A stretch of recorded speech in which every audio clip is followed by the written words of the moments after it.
Bow down to the king of jobbers. Triple H brought a lot of people back since he took over in WWE. Vince may technically be back in charge or whatever, but here is 15 wrestlers Triple H shouldn't have brought back. Kick it off at number 1. It's Karrion Kross, and just Karrion Kross, because there is some market value, there is some value in Scarlet Bordeaux for obvious reasons, right?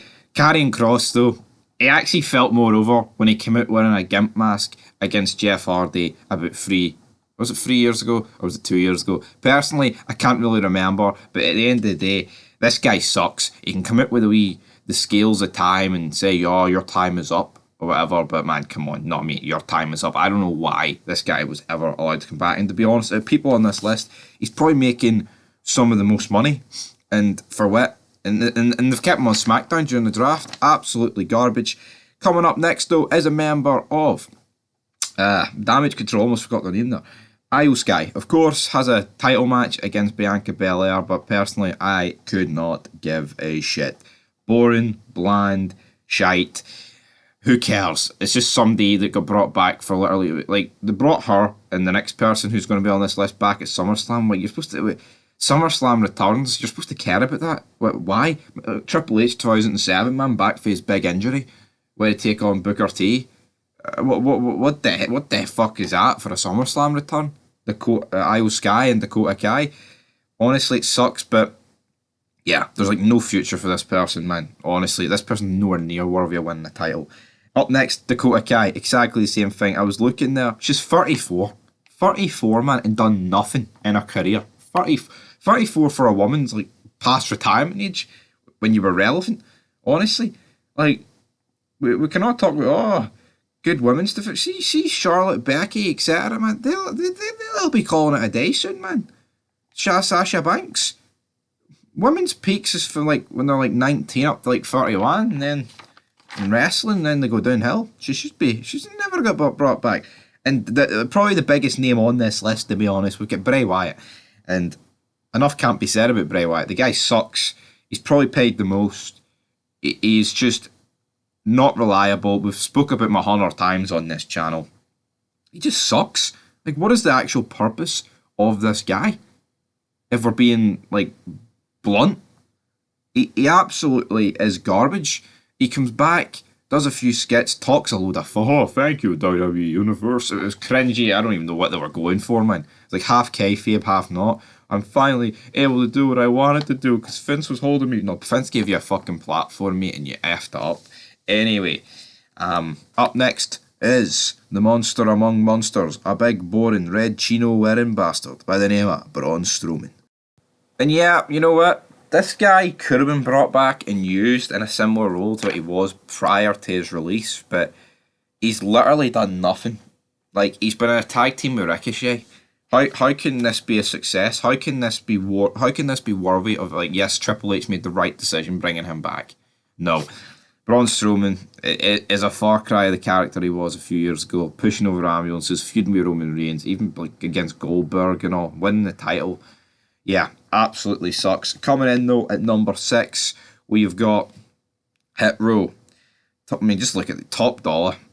What in the fuck is going on? There's nothing hit about them. There's nothing top about them.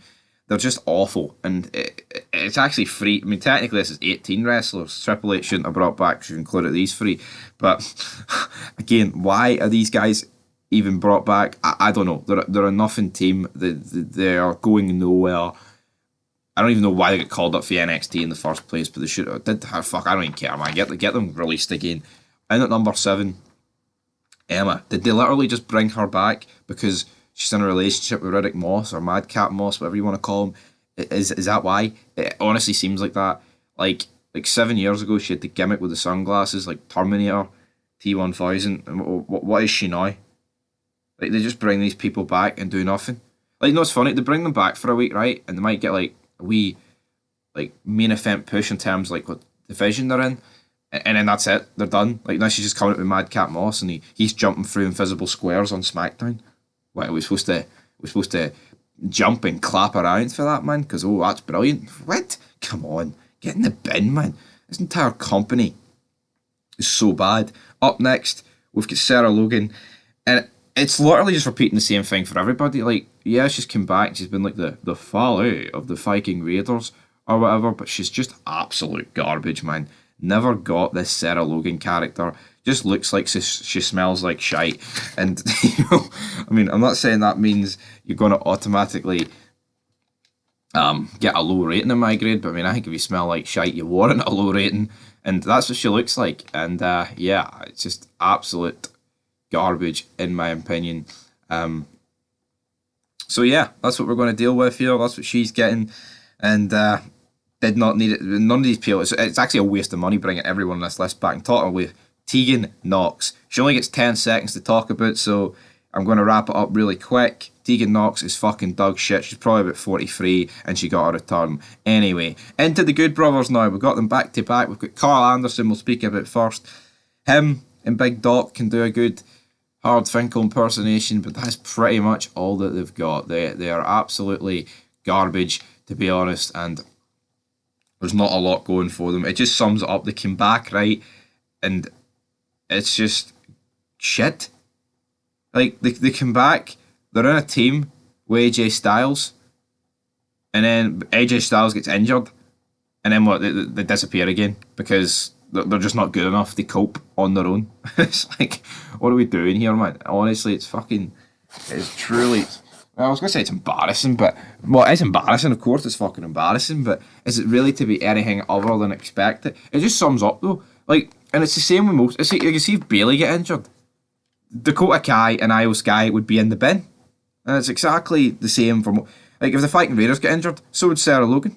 So that's where Big Carl Anderson and Doc Gallows are going, guys. Straight to back to release. Good night. Up next, we have Candice LeRae. Didn't renew her contract, was pregnant, had her child, then got brought back. And then, like, there was a period on Raw, right, where she was getting a lot of screen time. She was like the difference maker, the odds. But ever since then, she hasn't even fucking appeared. The only thing she's really appeared in since then is Gargano's feud with Grayson Waller, where she was at her house, and then when she was in the arena and she was hitting Grayson Waller. How much I would have paid for Grayson Waller just to hit her with fucking sweet chin music, man, I don't know. But yeah, she sucks. She's the wife of Johnny Gargano. That doesn't bode well for you, in my opinion, and you shouldn't be brought back. Talking of wives of wrestlers, but this wrestler's in AEW, it's Keith Lee, but his wife is most certainly in WWE, and she is now with the OC. I know she was with the OC before, but what's going on here? This person's just not needed. Honestly, I actually don't get why people have such a problem with McMahon releasing people. If they're fucking shite, get them released. Like, honestly, like, see in any other workplace, see if you've got people who do nothing, they get fucking fired. Or if they're not, if their services are no longer required, they get it's a business. People are fucking marks, though, honestly. Like, see if you look at football, see if somebody's shite and surplus to requirements, they get released or, they don't get re-signed. Why should it be different in WWE? Maya Lim's no exception. Up next, though, we've got Johnny Gargano. Similar to his wife, there was a point. Well, I mean, not similar to his wife. His wife was only on Raw a wee bit. But this guy was literally, right, I'm not even taking the piss when I say this, he was literally on about an hour and a half of Raw, like 5 months ago, 6 months ago. Him, Dexter Lumis and The Miz, and he was feuding with other people, like Johnny Gargano, were literally feuding. Well, no, we're on screen for about an hour and a half. Johnny Gargano.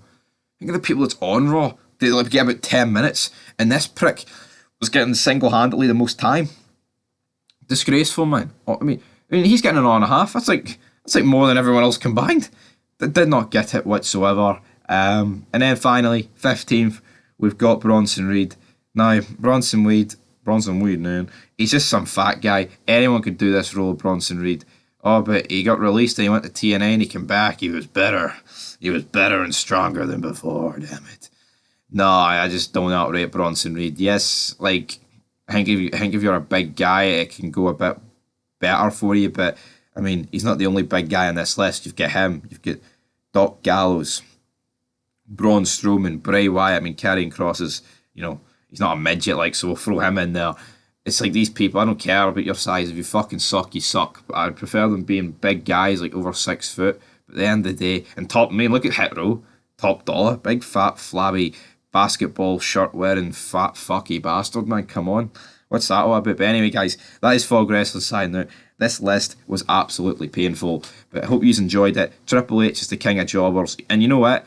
He actually probably brought back about 18 people, and 3 people's avoided this list, so if you can work out who they are, can give you a clue. Dexter Lumis is one of them. Even though he hasn't done much recently, when he first came in, his stuff with The Miz was good. It was actually good compared to everyone else's on this being shite. So until next time, peace.